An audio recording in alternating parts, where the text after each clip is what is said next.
रिदा वर्मा एक तेज तर्रार आईएएस अधिकारी थीं, जिन्होंने अपनी मेहनत से डिस्ट्रिक्ट मजिस्ट्रेट का पद हासिल किया था। उनका जन्म उत्तर प्रदेश के सरायपुर गांव में हुआ था, जहां की मिट्टी और खेतों की खुशबू उनके दिल में बसी थी। बचपन में वे स्कूल के बाद खेतों में दौड़ती, नदी किनारे पत्थर उछालती और माँ के साथ रसोई में छोटे मोटे काम करती। पढ़ाई में अव्वल रिदा ने गांव छोड़कर शहर में कदम रखा और आईएएस की परीक्षा पास कर अपने सपनों को सच किया। अब शहर की भागदौड़ भरी जिंदगी में वे फाइलों, मीटिंग्स और सरकारी जिम्मेदारियों में डूबी रहती। लेकिन जब उनकी चचेरी बहन अनन्या की शादी की खबर आई, रिदा ने फैसला किया कि वे 1 महीने की छुट्टी लेंगी। ऑफिस में आखिरी दिन फाइलें बंद करते हुए उन्होंने सोचा कि यह छुट्टी उन्हें अपनी जड़ों से जोड़ेगी। ट्रेन में बैठकर खिड़की से बाहर देखते हुए गांव की यादें ताजा हो रही थीं। वह मंदिर की घंटियां, बच्चों का शोर और माँ की गोद। सरायपुर पहुंचते ही परिवार ने उनका स्वागत किया। माँ ने माथे पर चंदन का टीका लगाया, पिता ने गले लगाया और अनन्या ने शादी की तैयारियों की लंबी फहरिस्त सुनाई। रिदा ने तय किया कि वे अपनी डीएम वाली पहचान छुपाएंगी ताकि गाँव में कोई औपचारिकता न हो। उन्होंने सादा सलवार सूट पहना, बाल खुले रखे और बिना मेकअप के घर में घुल मिल गयी। दिन भर वे मेहंदी सजाने, मिठाइयाँ बांटने और रिश्तेदारों से हंसी मजाक में व्यस्त रहीं। शाम को गाँव की गलियों में टहलते हुए उन्हें पुरानी यादें घेर लेती। वह पेड़ जहां वे दोस्तों के साथ छुपन छुपाई खेलती थीं। शादी का माहौल उत्साह भरा था, संगीत की धुनें, रंग बिरंगे फूल और घर में चहल पहल। रिदा को लगता कि यह छुट्टी उनकी आत्मा को सुकून दे रही थी, लेकिन एक रात उनकी जिंदगी को हिलाने वाली थी। शादी से 2 दिन पहले रिदा को नींद नहीं आ रही थी। शहर की तेज जिंदगी की आदत ने गाँव की शांति को बेचैन कर दिया। उन्होंने घड़ी देखी, रात के 10 बज रहे थे। सोचा थोड़ा बाहर टहल लें, ताजी हवा में मन हल्का हो जाएगा। चुपके से बिना किसी को बताए वे घर से निकल गईं। सादे कपड़ों में बिना किसी आभूषण के वे मुख्य सड़क पर चलने लगीं। चांद की रोशनी में सड़क चमक रही थी और हल्की हवा सुकून दे रही थी। दूर कहीं कुत्ते भौंक रहे थे और सड़क सुनसान थी। रिदा ने सोचा बस थोड़ा घूमकर लौट जाएंगी, लेकिन तभी एक पुलिस जीप की रोशनी उनकी आंखों में पड़ी। जीप रुकी और उसमें से 4 पुलिस वाले उतरे, दरोगा राम सिंह और कांस्टेबल विजय, राजेश और सुरेश। उनकी नजरें रिदा पर टिक गईं। इतनी रात को अकेली लड़की, कौन हो तुम? राम सिंह ने कड़क आवाज में पूछा। रिदा ने शांत स्वर में जवाब दिया, जी मैं यहीं की हूँ, शादी में आई हूँ। लेकिन पुलिस वालों की मुस्कान में कुछ गलत था। रिदा ने पुलिस वालों की संदिग्ध नजरों को भांप लिया, लेकिन उन्होंने खुद को संयमित रखा। सरायपुर की सड़क पर चांदनी रात में वे अकेली थीं और पुलिस जीप की हेडलाइट्स उनकी आंखों को चुभ रही थीं। दरोगा राम सिंह ने आगे बढ़कर फिर पूछा, नाम क्या है और इतनी रात को बाहर क्यों घूम रही हो? रिदा ने सोचा अगर वे अपनी डीएम वाली पहचान बता देंगी तो बात गांव में फैल जाएगी और उनकी छुट्टी का मकसद सादगी से रहना खत्म हो जाएगा। इसलिए उन्होंने शांत स्वर में कहा, मेरा नाम रिदा है और मैं अपनी बहन की शादी के लिए आई हूँ, बस थोड़ा घूमने निकली हूँ। उनकी सादगी भरी बात सुनकर कांस्टेबल विजय हंसा। शादी में ऐसे कपड़ों में कुछ तो गड़बड़ है। बाकी पुलिस वाले भी हंसने लगे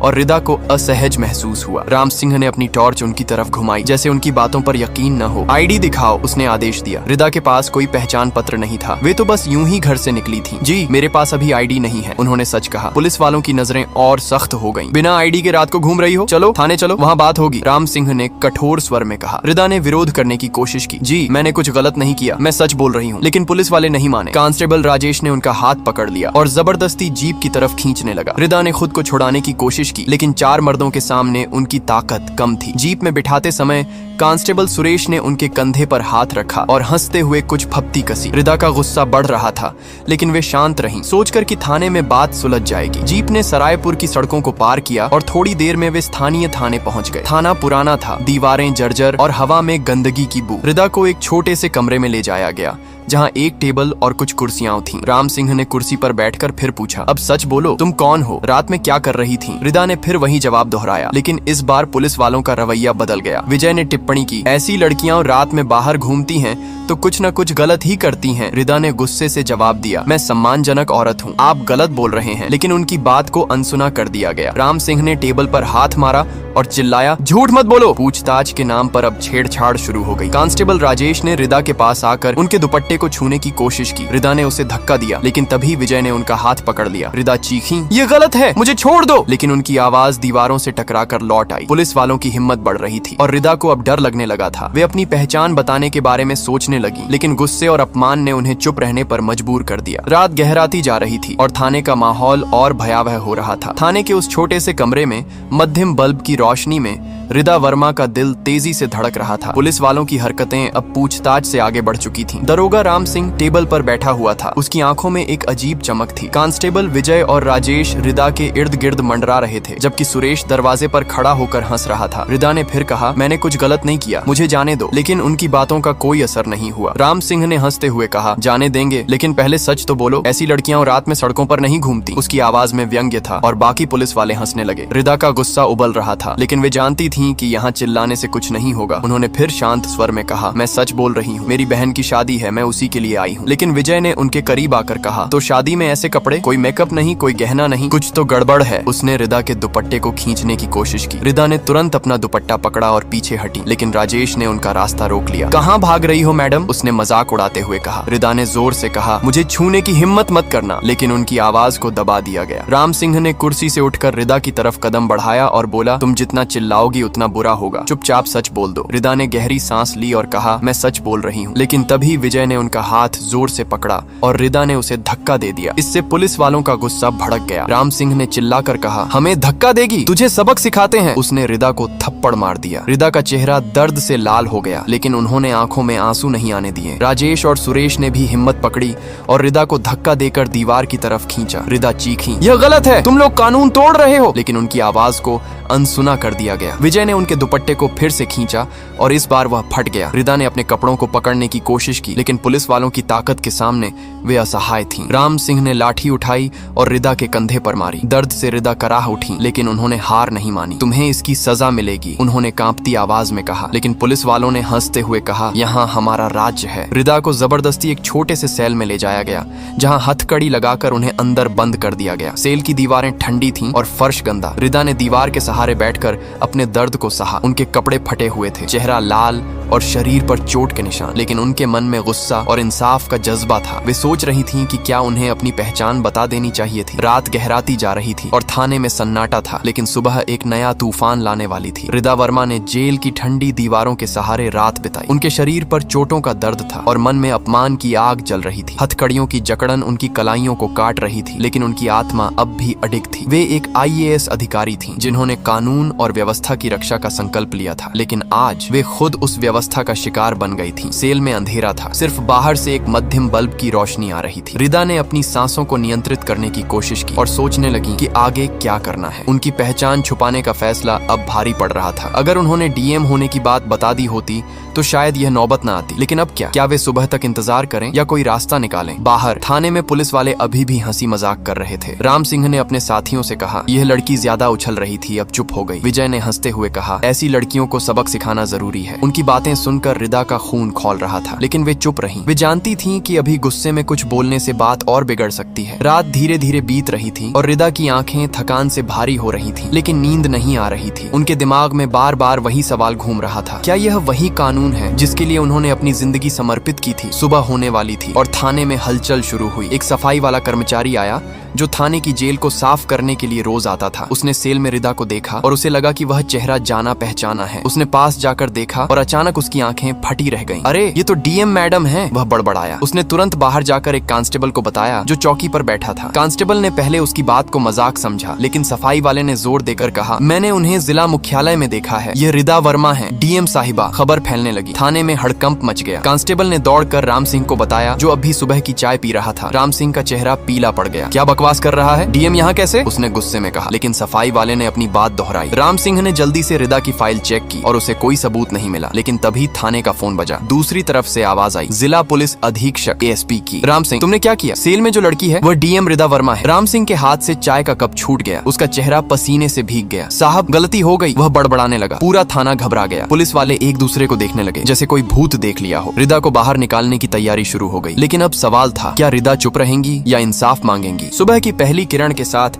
सरायपुर थाने में अफरा तफरी मच गई थी। रिदा वर्मा को सेल से बाहर निकाला गया, लेकिन अब पुलिस वालों की हिम्मत जवाब दे रही थी। राम सिंह, जो रात में तानाशाह की तरह व्यवहार कर रहा था, अब पसीने से तरबतर था। उसने रिदा के सामने हाथ जोड़े और कहा, मैडम हमें माफ कर दीजिए, हमें नहीं पता था कि आप DM हैं। रिदा ने ठंडी नजरों से उसे देखा। उनके कपड़े फटे हुए थे, चेहरे पर चोट के निशान और कलाइयों पर हथकड़ी के दाग, लेकिन उनकी आंखों में वही आग थी जो एक IAS अधिकारी की थी। मुझे माफ करने की बात बाद में होगी, उन्होंने कड़क स्वर में कहा। पहले ये बताओ कि तुमने मेरे साथ ऐसा क्यों किया? राम सिंह कुछ बोल नहीं पाया। कांस्टेबल विजय और राजेश कोने में खड़े होकर सिर झुकाए थे। सुरेश, जो रात में सबसे ज्यादा बदतमीजी कर रहा था, अब दरवाजे के पास छिपने की कोशिश कर रहा था। रिदा ने अपनी हथकड़ियां दिखाते हुए कहा, इन्हें खोलो। राम सिंह ने जल्दी से चाबी निकाली और हथकड़ियां खोल दी। रिदा ने अपने कपड़ों को ठीक करने की कोशिश की, लेकिन अपमान का दर्द उनके चेहरे पर साफ दिख रहा था। थाने का माहौल तनावपूर्ण था। तभी फोन फिर बजा। इस बार कॉल सीधे जिला कलेक्ट्रेट से थी। राम सिंह ने कांपते हाथों से फोन उठाया। दूसरी तरफ से एक वरिष्ठ अधिकारी की आवाज थी, राम सिंह, तुमने डीएम को जेल में डाला? तुम्हारी हिम्मत कैसे हुई? राम सिंह ने माफी मांगने की कोशिश की, लेकिन अधिकारी ने उसे चुप कर दिया। तुम्हारा तबादला तय है और जो इस हरकत में शामिल थे उनकी जांच होगी। थाने में सन्नाटा छा गया। रिदा को एक कुर्सी दी गई और पानी का गिलास पकड़ाया गया, लेकिन रिदा ने पानी छुआ तक नहीं। उन्होंने राम सिंह से कहा, तुमने सिर्फ मुझ पर नहीं, कानून पर हमला किया है। मैं एक आम लड़की की तरह थी और तुमने मेरे साथ ऐसा बर्ताव किया। अगर मैं डीएम न होती तो क्या होता? उनकी बात सुनकर पुलिस वाले सिर झुकाए खड़े रहे। रिदा ने फोन मांगा और अपने एक सहकर्मी को कॉल किया जो जिला मुख्यालय में था। मुझे यहाँ से ले जाओ, उन्होंने कहा, और इस थाने की पूरी जांच होनी चाहिए। थोड़ी देर में एक सरकारी गाड़ी थाने के बाहर रुकी। रिदा को सम्मान के साथ गाड़ी में बिठाया गया, लेकिन उनके मन में गुस्सा और दर्द अभी भी था। वे जानती थीं कि यह सिर्फ उनकी कहानी नहीं थी। कई औरतें ऐसी व्यवस्था का शिकार होती हैं। थाने में पुलिस वाले अब एक दूसरे पर इल्जाम डालने लगे। राम सिंह ने विजय को डांटा, तूने क्यों हाथ उठाया? विजय ने जवाब दिया, आपने तो शुरू किया था, लेकिन अब पछतावे का कोई फायदा नहीं था। रिदा की गाड़ी थाने से निकल रही थी और उनके मन में एक संकल्प था, इस घटना को वे यूं ही नहीं छोड़ेंगी। सरायपुर की यह रात उनके लिए एक जंग की शुरुआत थी। रिदा की गाड़ी थाने से निकलकर सीधे जिला मुख्यालय की ओर बढ़ रही थी। रास्ते में वे खिड़की से बाहर देख रही थीं, लेकिन उनकी आंखों के सामने बार बार वही रात घूम रही थी। पुलिस की बदतमीजी, थप्पड़ की चुभन और हथकड़ी की जकड़न। उनके मन में सवाल उठ रहे थे, क्या यही वह व्यवस्था है जिसके लिए उन्होंने दिन रात मेहनत की थी? क्या कानून सिर्फ कागजों पर है? रिदा ने अपने सहकर्मी अजय को फोन पर सारी बात बताई। अजय, जो एक वरिष्ठ प्रशासनिक अधिकारी थे, ने गुस्से में कहा, मैडम, ये बहुत बड़ी गलती है, मैं तुरंत एसपी से बात करता हूँ। रिदा ने शांत स्वर में कहा, अजय, सिर्फ कार्रवाई नहीं, मुझे इस पूरे सिस्टम पर सवाल उठाना है। गाड़ी जिला मुख्यालय पहुंची, जहां रिदा का स्वागत हुआ, लेकिन वे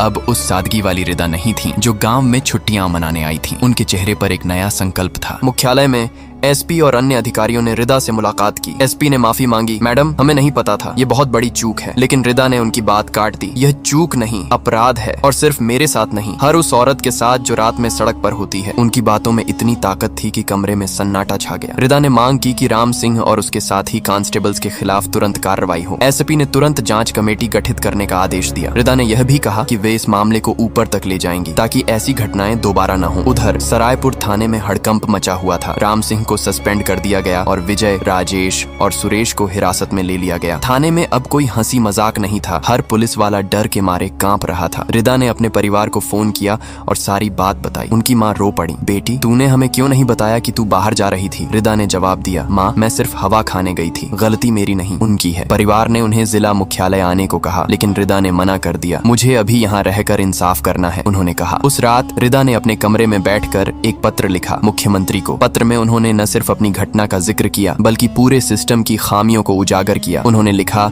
कि अगर एक डीएम के साथ ऐसा हो सकता है तो आम औरतों का क्या हाल होगा। पत्र लिखते समय उनकी आंखों में आंसू थे, लेकिन मन में एक नया जोश था। वे जानती थीं कि यह सिर्फ उनकी लड़ाई नहीं थी, यह हर उस औरत की लड़ाई थी जो सड़क पर सुरक्षित नहीं है। रात गहरा रही थी, लेकिन रिदा के मन में एक नई सुबह की उम्मीद जाग रही थी। अगले दिन जिला मुख्यालय में रिदा की मुलाकात वरिष्ठ अधिकारियों से हुई। उन्होंने साफ कहा कि वे इस मामले को दबने नहीं देंगी। एसपी ने उन्हें आश्वासन दिया कि जांच तेजी से होगी और दोषियों को सजा मिलेगी। लेकिन रिदा का गुस्सा सिर्फ सजा तक सीमित नहीं था। वे चाहती थीं कि सिस्टम में बदलाव आए। उन्होंने एक मीटिंग बुलाई जिसमें जिले के सभी थानों के इंचार्ज को बुलाया गया। मीटिंग में रिदा ने अपनी कहानी सुनाई, बिना किसी लाग लपेट के। मैं एक डीएम हूँ, फिर भी मेरे साथ ऐसा हुआ। अगर मैं एक आम लड़की होती तो क्या होता? उनकी बात सुनकर सभी चुप थे। रिदा ने सुझाव दिया कि पुलिस वालों को संवेदनशीलता की ट्रेनिंग दी जाए और रात में सड़कों पर गश्त बढ़ाई जाए। उनकी बातों का असर हुआ। एएसपी ने तुरंत एक सर्कुलर जारी किया जिसमें सभी थानों को औरतों के प्रति व्यवहार में सुधार करने का आदेश दिया गया। उधर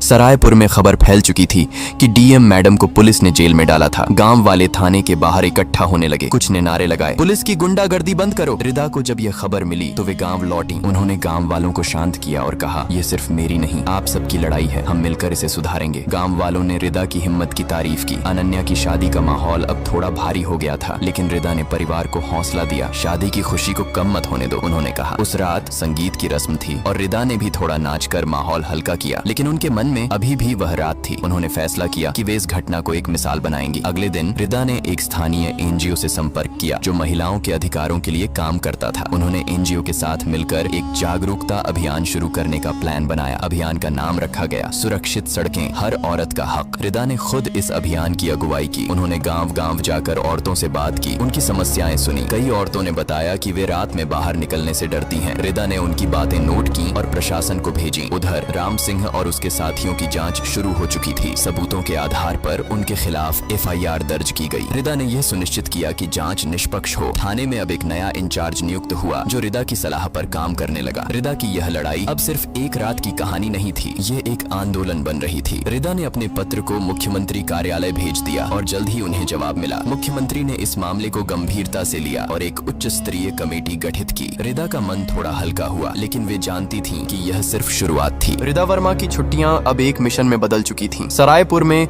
अनन्या की शादी की तैयारियां जोरों पर थीं, लेकिन रिदा का ध्यान अब इंसाफ और सुधार पर था। उन्होंने गांव में एक पंचायत बुलाई जिसमें औरतों और पुरुषों दोनों को बुलाया गया। रिदा ने खुलकर अपनी कहानी सुनाई। मैं आपकी बेटी हूँ, आपकी बहन हूँ, मेरे साथ जो हुआ वह किसी के साथ भी हो सकता है, उन्होंने कहा। उनकी बातों ने गांव वालों को झकझोर दिया। कई औरतों ने अपनी कहानियां साझा की, कैसे उन्हें रात में बाहर निकलने में डर लगता है, कैसे पुलिस उनकी मदद की बजाय डराती है। रिदा ने सबकी बातें सुनी और वादा किया कि वे इस सिस्टम को बदलेंगी। पंचायत के बाद रिदा ने जिला मुख्यालय में एक प्रेस कॉन्फ्रेंस बुलाई। पत्रकारों के सामने उन्होंने बिना डरे अपनी कहानी बताई। मैं एक डीएम हूँ, लेकिन उस रात मैं सिर्फ एक औरत थी। पुलिस ने मेरे साथ जो किया वह गलत था। मैं चाहती हूँ कि कोई और औरत ऐसी स्थिति से न गुजरे। उनकी प्रेस कॉन्फ्रेंस की खबर अखबारों और टीवी चैनलों पर छा गई। सोशल मीडिया पर जैसे जस्टिस फॉर राइडा ट्रेंड करने लगा। लोग रिदा की हिम्मत की तारीफ कर रहे थे। कुछ ने पुलिस सिस्टम पर सवाल उठाए तो कुछ ने रिदा को प्रेरणा बताया। उधर राम सिंह और उसके साथियों की जांच तेज हो गई। उनके खिलाफ सबूत जुटाए गए, सीसीटीवी फुटेज, गवाहों के बयान और रिदा की मेडिकल रिपोर्ट। रिदा ने खुद जांच की निगरानी की ताकि कोई गड़बड़ी न हो। थाने में अब सख्ती बढ़ गई थी। नया इंचार्ज जो रिदा की सलाह मानता था ने थाने में नए नियम लागू किए। रात की गश्त बढ़ा दी गई और पुलिस वालों को औरतों के प्रति सम्मानजनक व्यवहार करने की हिदायत दी गई। रिदा ने अपने अभियान सुरक्षित सड़कें को और विस्तार दिया। उन्होंने स्कूलों में जाकर लड़कियों को सेल्फ डिफेंस सिखाने की व्यवस्था की। एनजीओ के साथ मिलकर उन्होंने एक हेल्पलाइन नंबर शुरू किया जहां औरतें अपनी शिकायतें दर्ज करा सकती थीं। रिदा की यह पहल पूरे जिले में चर्चा का विषय बन गई। लोग उन्हें लेडी डीएम कहने लगे, लेकिन रिदा ने कहा, मैं सिर्फ रिदा हूँ जो अपने लोगों के लिए लड़ रही है। शादी का दिन आ गया और रिदा ने अनन्या की शादी में पूरी तरह हिस्सा लिया। मेहंदी, हल्दी और विदाई की रस्मों में वे हंसी खुशी शामिल हुई, लेकिन उनके मन में वह रात अभी भी थी। विदाई के समय अनन्या ने रिदा को गले लगाकर कहा, दीदी तुमने हमें गर्व महसूस कराया। रिदा की आंखें नम हो गईं। वे जानती थीं कि उनकी लड़ाई अभी खत्म नहीं हुई थी। रात को जब शादी की भीड़ छंट गई, रिदा ने अपने कमरे में बैठकर एक डायरी में लिखा, यह सिर्फ मेरी कहानी नहीं, हर उस औरत की कहानी है जो इंसाफ मांगती है। रिदा की कहानी अब सिर्फ सरायपुर तक सीमित नहीं थी। उनकी प्रेस कॉन्फ्रेंस के बाद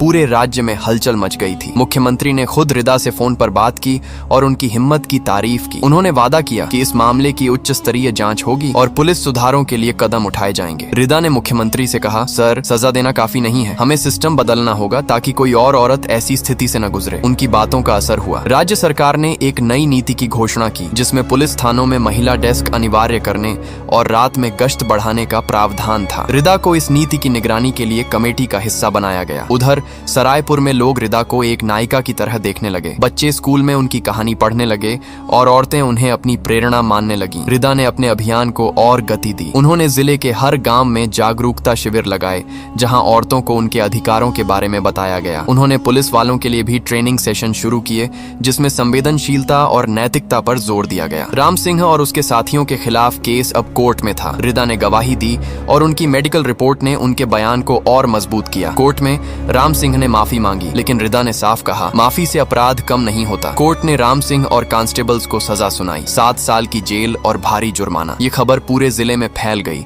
और लोगों ने रिदा की जीत की तारीफ की, लेकिन रिदा को अभी और काम करना था। उन्होंने एक नया प्रस्ताव तैयार किया जिसमें ग्रामीण इलाकों में सीसीटीवी और स्ट्रीट लाइट्स लगाने की मांग थी। उनका प्रस्ताव सरकार ने स्वीकार कर लिया। सरायपुर में अब रात की सड़कें पहले से ज्यादा रोशन थीं। रिदा की छुट्टियां खत्म हो रही थीं, लेकिन उन्होंने फैसला किया कि वे गांव में कुछ और दिन रुकेंगी। अनन्या की शादी के बाद परिवार में खुशी का माहौल था, लेकिन रिदा की लड़ाई ने सभी को गर्व महसूस कराया। एक शाम रिदा नदी किनारे टहलने गयी। वहाँ कुछ लड़कियाँ खेल रही थी। एक लड़की ने रिदा से पूछा, दीदी क्या आप सचमुच डीएम हैं? रिदा मुस्कुराई और बोली, हाँ, लेकिन मैं पहले तुम्हारी दीदी हूँ। लड़की ने कहा, मैं भी आपके जैसी बनूंगी। रिदा की आंखें चमक उठी। वे जानती थीं कि उनकी कहानी ने नई पीढ़ी को प्रेरित किया था। रात को अपने कमरे में रिदा ने अपनी डायरी में लिखा, एक रात ने मुझे हिलाया, लेकिन उसी रात ने मुझे नई ताकत दी। उनकी छुट्टियां अब खत्म हो रही थीं, लेकिन उनकी लड़ाई अभी जारी थी। रिदा की छुट्टियां खत्म होने से पहले उन्होंने सरायपुर में एक आखिरी पंचायत बुलाई। इस बार पूरे जिले से लोग आए थे। रिदा ने मंच से कहा, ये मेरी नहीं, आप सबकी जीत है। हमने दिखाया कि अगर हम एकजुट हों तो सिस्टम को बदल सकते हैं। उनकी बातों पर तालियां बजी। पंचायत में रिदा ने एक नया प्रस्ताव रखा, हर गांव में एक महिला समिति बनाई जाए जो औरतों की शिकायतों को सीधे प्रशासन तक पहुंचाए। गांव वालों ने इस विचार का स्वागत किया। रिदा ने एनजीओ के साथ मिलकर इस समिति को बनाने की प्रक्रिया शुरू की। उधर राम सिंह और उसके साथियों की सजा ने पूरे जिले के पुलिस वालों को सबक सिखाया। थानों में अब औरतों के प्रति व्यवहार बदलने लगा था। रिदा ने अपने अभियान को अब पूरे राज्य में फैलाने का फैसला किया। उन्होंने मुख्यमंत्री से मुलाकात की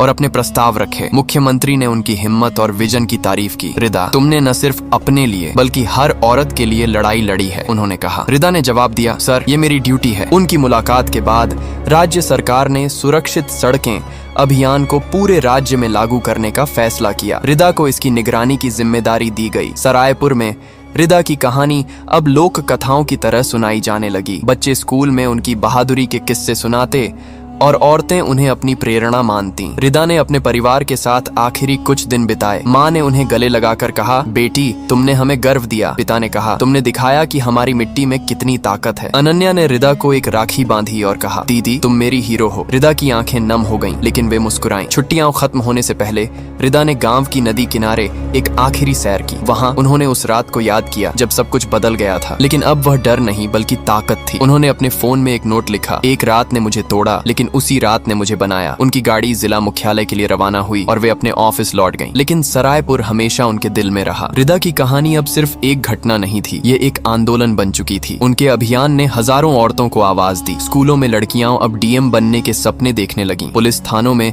अब औरतों की शिकायतों को गंभीरता से लिया जाने लगा। रिदा ने अपनी डायरी में आखिरी पंक्ति लिखी, यह मेरी जीत नहीं, हर उस औरत की जीत है जो रात में बिना डर के सड़क पर चलना चाहती है। उनकी छुट्टियां खत्म हो चुकी थीं, लेकिन उनकी लड़ाई ने एक नई शुरुआत की थी। रिदा वर्मा जब अपने ऑफिस लौटी तो उनका स्वागत एक नायिका की तरह हुआ। उनके सहकर्मियों ने उनकी हिम्मत की तारीफ की और कई ने कहा कि उनकी वजह से सिस्टम में बदलाव शुरू हुआ है। रिदा ने अपनी डेस्क पर बैठकर सबसे पहले सरायपुर थाने की जांच की फाइल खोली। उन्होंने देखा कि राम सिंह और उसके साथियों के खिलाफ सजा के बाद जिले के अन्य थानों में भी सख्ती बढ़ी थी। रिदा ने एक मीटिंग बुलाई जिसमें सभी थानों के इंचार्ज को बुलाया गया। उन्होंने साफ कहा, पुलिस का काम लोगों की रक्षा करना है, न कि उन्हें डराना। उनकी बातों ने पुलिस वालों को सोचने पर मजबूर किया। रिदा ने एक नया नियम लागू किया, हर थाने में एक महिला कांस्टेबल की नियुक्ति अनिवार्य होगी। यह नियम जल्द ही पूरे जिले में लागू हो गया। रिदा ने अपने अभियान सुरक्षित सड़कें को और मजबूत किया। उन्होंने स्कूलों और कॉलेजों में सेमिनार आयोजित किए जहाँ लड़कियों को उनके अधिकारों और आत्मरक्षा के बारे में बताया गया। रिदा खुद इन सेमिनारों में जाती और अपनी कहानी साझा करती। उनकी बातें सुनकर लड़कियां प्रेरित होती